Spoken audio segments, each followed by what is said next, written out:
Jake and Nog study Klingon opera, Odo has a bad case of gas. Does Keiko really care how O'Brien's day went? Hello, everybody, and welcome to The Seventh Rule with Cirroc Lofton. Hello, hello. My name is Ryan T. Husk, and today we are doing a review of Deep Space Nine's Season 2, Episode 11, called The Alternate, directed by David Carson. This one has a story by Jim Trombetta and Bill Dial. So I don't know how many they did, but... Yeah, I don't know. Those names don't ring bells for me, but David Carson obviously does. Yeah, how is he as a director? Well, he directed the pilot episode, if I'm not mistaken, right? Okay, I don't remember, but yeah, I believe it was David Carson. And he's a British fellow, and he's a really good director. I actually enjoyed the pace that he set for this episode. It felt like it moved very timely. I didn't feel really too many lulls in the storyline. And so I liked some of the decisions that he made as far as camera work. There was one scene in Ops where Sisko's walking past and they kind of move the camera in this Z pattern where they're following one guy and then it moves over to another. I like those kinds of shots. Makes me feel, you're in the action, you're in the mix. It puts more pace to the shot as opposed to a steady framing over the shoulders in the classic close-ups. Mm-hmm. So he did those kinds of choices in this episode, which I thought really resonated well and helped keep the pace on this story, which kind of felt like it was going somewhere more than where it ended up going, but it did give you some clues. What did you think about? Well, speaking of camera shots, big shout out to the movie 1917 we talked about for just a second before we started recording. That is some camera work that I'm sure I'm not the only person saying this is probably the best I've ever seen. I'm sure pretty much anybody that's watched it or anybody in Hollywood or production is saying that's certainly mind-blowing at the least, and it made it hard for me to pay attention to the story in that movie because all I was doing was watching like the camera work and the production and kind of like, be an amateur photographer and guessing where they were going to go and what they were going to do. And anyway, just shout out to 1917. As far as David Carson and his directing, I think that like when there's a story that's a lot more about talking and family reunions and things like that, then it puts a little bit more, I don't want to say pressure, but it puts a little bit more on the shoulder of the directors to say, all right, we've got this kind of long talky scene, make it interesting, and then directors probably love that because they're like, great, I can have an interesting camera angle or I could do something fun with lighting. Actually, speaking of lighting, I don't know if you noticed this, but of course, when Sisko is woken up, Commander Sisko is woken up in the middle of the night because Kira calls him and says, come to the science lab or whatever it was. Obviously, the lights are dim. But when he went to the science lab, the lights were still dim. And Star Trek has a way of saying, hey, it's nighttime. It's gamma shift or whatever it is, delta shift. And it's nighttime. Mm-hmm. And we've seen that in Next Generation where Data was doing a night shift. And then at 0800 hours, the Alpha shift walks in and he says, okay, computer, set lights to day shift, basically. Lights go back up. But it got me thinking, and so that's the director that's making sure to follow along with that to let us know it's nighttime, it's 4 a.m. or whatever. Right. It gets me thinking, like, if you're working the night shift and you guys can control, the lights and making it day or night, wouldn't you want it to just be daytime for them too? Yeah, that's interesting. Maybe it has something to do with the circadian rhythm and people's body timing. Mm-hmm. And that's an interesting point that you brought up because I didn't notice what you mentioned about the lighting and that Star Trek had this precedence for, the day crew and the night crew. Mm-hmm. Very interesting because when you start to analyze that thought process, you think about how we're accustomed to dividing our day up, our time up by the sun, right? So sun comes up, it's morning, sun goes down, it's night. And basically our clock is set to that. But here, when you're out in space and there is no sun up, sun down, right? Exactly. I guess you would have to kind of artificially create that sensation, right? So I think that's interesting. Yeah, I mean, I feel like it would be optimal to say, hey, everybody work in the night shift. We don't have to be jerks about it, make you feel like you're slogging in the middle of the night. Let's just make it seem like they're working a day shift, get their biological clocks set to 12 a.m. to 8 a.m., Right. but make it feel like it's 8 a.m. to, at least on the main parts of the station where they'd be operating, right? The ops and infirmary and different places. Exactly. So yeah, I totally get that. But I also understand for the audience point of view, it's like, okay, this is happening in an after hours, right? This is actually, I'm always fascinated by the pajamas. I don't know why. It's something that stands out to me, but like I took notice of Sisko's sleep attire, right? This is, he Totally. sleeps in his silk pajamas, right? And every time we we knew go, it would be silk, though, right? If somebody says, "What does Sisko sleep in?" We're like, silk. Silk. But I like to take notice of that because every time they go back to the quarters and somebody's in there, in their pajama wear, I always like to notice the Star Trek pajamas. I'm just kind of weird like that. Pay attention to stupid things like that. No, it's true. A lot of times, and this has been, really strange. I'm sure a lot of people are kind of puzzled by this, but sometimes more so in Next Generation. I don't know if I've ever seen it in Deep Space Nine, but sometimes we see they're sleeping and they're in uniform. Like really, or they get up and in the middle of the night, and you're like, wait, were you sleeping in your uniform? Dude? It's kind of gross. You just going with back your comm badge on. Yeah. Now, someone like Data, sure, because he doesn't sweat. He's an android, but other people, yeah, they're just kind of in their uniform or something weird like that. But anyway, and then poor people like Jake Sisko, looks like they're just wearing pajamas. I'm pajamaed up all the time. I'm ready for a nap at any given moment. So that's the best thing about being Jake. But there was some good moments. You mentioned the Nog and Jake Klingon singing Klingon opera, which I thought was a cool little scene between me and my dad. I thought that was a nice little moment there. There was a few things I actually wrote about that. I say to Sisko, I said, "When was the last time you listened to Klingon That was the opera?" best line, yeah. And then he Right? says, when I was your age. in other words, and then you say something like, and then there, you see? Yeah, and he's basically saying, I did it, so you have to. Tough. Right. And I say to him, "See?" And he looks back at me and says, "No, you see. I listened to the Klingon opera, and now I'm the captain of a station. So there's all, it didn't stop me from making it to this level. And actually, probably, it was one of the factors." But there was also another moment where he said, "Just because you suffered through it when you were my age doesn't mean I have to." And then he says, "Yes, it does." Exactly. That's right? the line. And with the big old smile, he's like, "Yes, it does." Yes, it does. Right? And so I really enjoyed that moment. To me, it was a natural moment between father and son. These are the kind of parental moments that you have, right? Hey, where you going? We'll just rush out the door. You know what? That's something that Deep Space Nine captures that the others don't when it comes to parents and children. That's the only one I can think of in which the parent and the child always have a little bit of banter. It's not just, "Dad, I need to do this," or you got to finish eating your cereal before you go out, or whatever it is.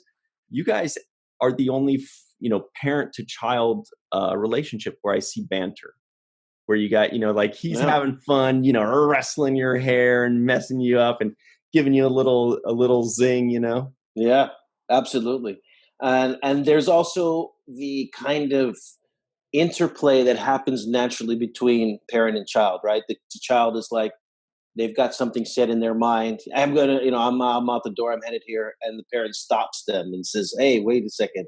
Did you finish your homework? Did you do this? Where are you going?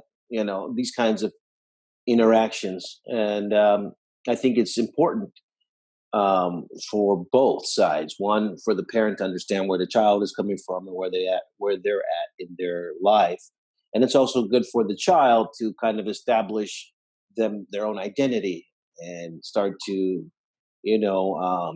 gain the territory of being an individual little by little by winning these small little battles, right? Yeah. Getting as much territory as you can. They kind of made Commander Sisko kind of like the cool dad, like Yeah. they don't make Chief cool dad. He's just dad with Molly and later with Kiriyoshi. He's just dad. He's dad, and all the others, Beverly Crusher and Wesley Crusher. She's not cool, mom. I don't remember her ever poking fun at him. She's always just like, Wes, no. And he's like, come on, mom, that kind of stuff. But okay. But the Siskos, you guys, I think part of it, as usual, it's partially the writing and partially the acting. I think the writers set out to make him kind of cool dad, and you're a little bit older, so it's not like you're a toddler and he has to just teach you everything. But I think they saw how you guys reacted in person, and that, I'm sure that, in real life, Avery would kind of give you a couple jabs here and there, and you guys had some natural fun. Yeah, everything that we did carried over onto the screen. So everything that the interplay between us was natural. It was something that wasn't so far away from reality. So we would, have these kind of jousting in real life, right? Where you going, Who dished it out more? It was him, wasn't it? Well, it was him because he was he was the guidance in my life, right? So he was reining me in when he had to, and also letting me understand different things about the world when he had to as well. So it's not unlike our relationship as far as our characters. So I enjoyed that father-son moment, and actually enjoyed the entire interaction between the cast in this particular episode. I don't know why it felt for me like almost the first time I felt the entire crew working together, almost on the same page. That's a really good point. Hang on, before we go into that, because that's a whole different topic, let's finish up with the scene with you and Avery, because there was a Nog mention, and it got me thinking that Nog gets mentioned. I mean, that's 2 episodes in a row that Nog was mentioned, and Keiko got mentioned, even though we didn't see her, I don't think. So they did a good job of incorporating the extended family, the extended cast, even when the cast wasn't there, which is a really important point because, I mean, you look at Garrick, how many times do they mention him? They really don't. He ends up showing up a lot more later on, but Nog, Jake, Keiko, they're always at the tip of their tongues, even if we don't see them. And so that was really cool. It feels like Aron could have gotten 70 credits instead of 45 if it was just mentioned. You know what I mean? Right. And like you said, it keeps the characters fresh in your mind. It makes them feel like they're somewhere around the corner, or they're in the scenes, in between the scenes that we don't see. So it makes you feel like they're there. They were even in the episode maybe, but you didn't see that scene, Exactly. So we didn't see the Jake and Nog scene talking about Klingon opera, but exactly. you know that eventually happened after Jake left out of the quarters. He went and saw Nog and probably said, my dad wants me to do this again, and and they had a conversation about it. Yeah. I mean, they're still writing for those characters. They're still writing for Nog, even on days when we don't see his Ferengi ears on the screen. It's canon that, even though we didn't see it, it is canon that Nog studied Klingon opera. We know that because Jake did, and Jake was supposed to study it with him. So it's cool to get a little bit more depth on the characters that way, even when we're not expecting it, you know? Yeah, and I actually thought, because I haven't seen these episodes, and I actually thought there would be an appearance, a Jake and Nog appearance, maybe Jake, um, you know, whining to Nog about having to do homework or something. So Yeah. I almost expected it, and I didn't get it, but it didn't bother me so much because they didn't acknowledge it, you know. But there were a few things in this episode that I was expecting and I didn't get. So I'm sure. So yeah. yeah, let's talk about the relationship between the characters. I think that's a good point. You're saying that, before first it was a Sisko episode, then it was O'Brien episode, then it was a Odo episode, which this was an Odo episode, but this was the first time it seems like you're saying that we kind of saw how they all blend together, how it all works together. Yeah, that was one thing that stood out to me. I got the sense of the hierarchy, the chain of command. I also got a sense of them problem solving as a team. And like we've seen in the past, different episodes be about different characters. And so those would be like A storylines, while the B storyline is something else. Mm-hmm. In this case, the A and B storylines merged together and everybody was involved. Yeah, you're right. There really wasn't an A and B so much. I mean, it was pretty much just one storyline, right? I mean, what would the B plot have been?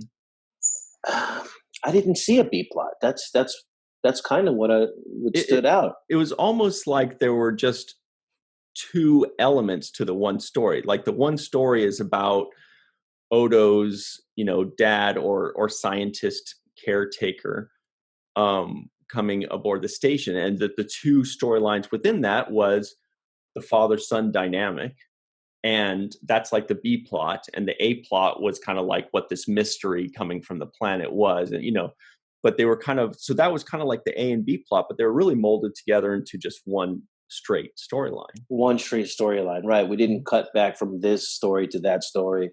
Mm-hmm. It was all in one, ship.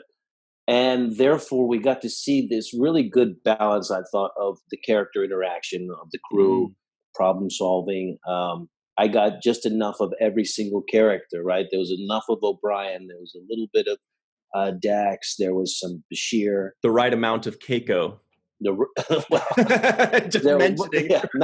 much Keiko, but we could always use more Keiko. Yeah. But I just felt like with the main cast actually galvanized in this episode to me. I felt like this was, I don't know how to say, but almost like a traditional Star Trek episode, right? Where the whole crew is working together, problem solving.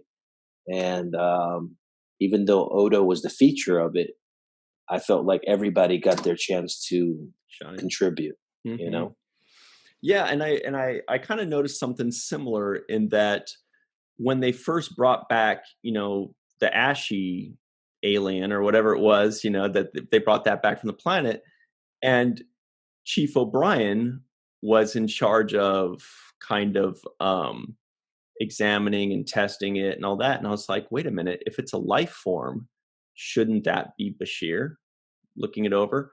Or shouldn't that be Dax? Dax, right. But Dax, it was in the infirmary, right. And Bashir was also taking care of them in the infirmary. So I'm like, okay, I get it. They all have their roles. And so it comes down to Chief. Otherwise, it would be basically a Bashir episode if he's saving Dax and the two Bajoran guys, and he's also figuring out the mystery over here. Then it would be basically a Bashir episode, which would kind of be in contrast to an Odo episode. But if you have Odo as the main character and everybody doing little parts, then it works better, like what you're saying. Absolutely. And Odo, I thought, delivered a really good performance in this episode.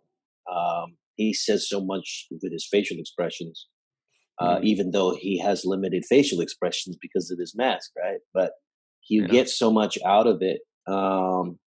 Especially when he's irritated. He's very good at being the bothered, irritated person who doesn't want to explore those feelings or emotions and try to, Yeah. he's very good at like, I don't know what I'm feeling right now. It's anger or I don't know what this feeling is. It's not it's contrary to who I am as this level, very methodical, emotionless person. But then you start to see when he's dealing with emotions, he gets very frustrated, right? He's like, oh, I gotta feel, I gotta feel, I gotta feel, I gotta interpret these emotions, and it's difficult for me It's a struggle. to Yeah.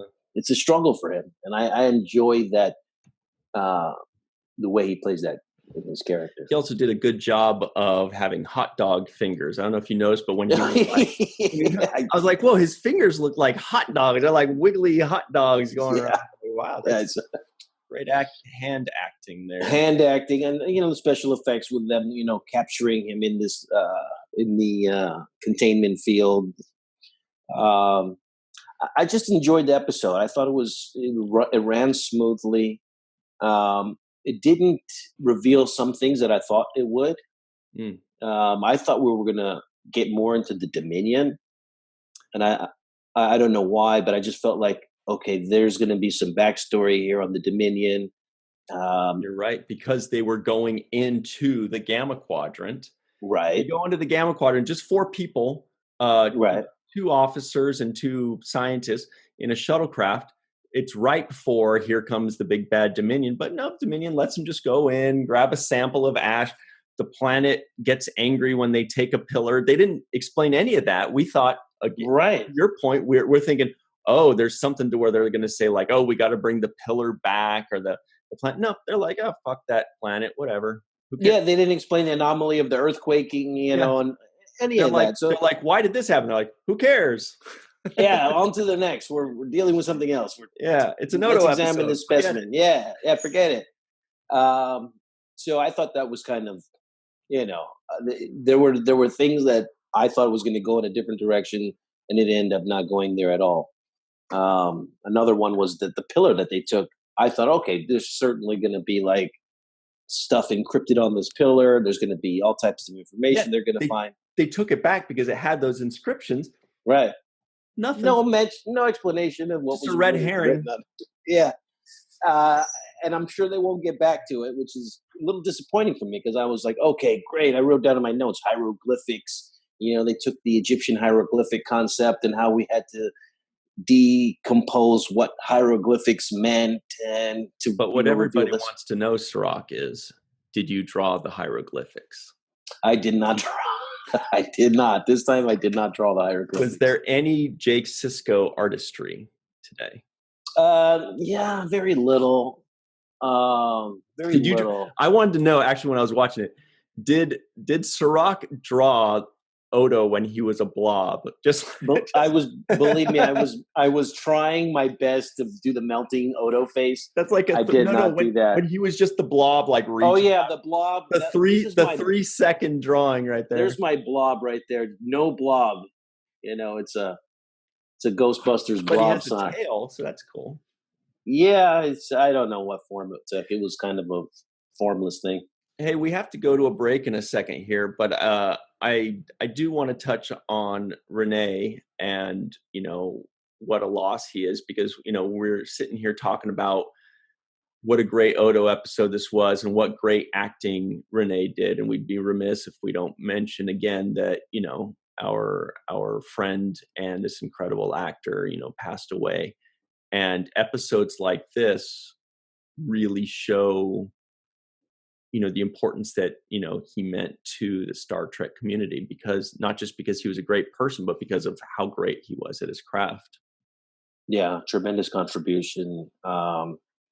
He's an integral part of the success of the show, and he sells Odo as well as you can sell any character in the franchise, I guess. Absolutely, we miss Renee. So we're going to come right back and talk about how awesome he was even more, and this episode on the 7th Room.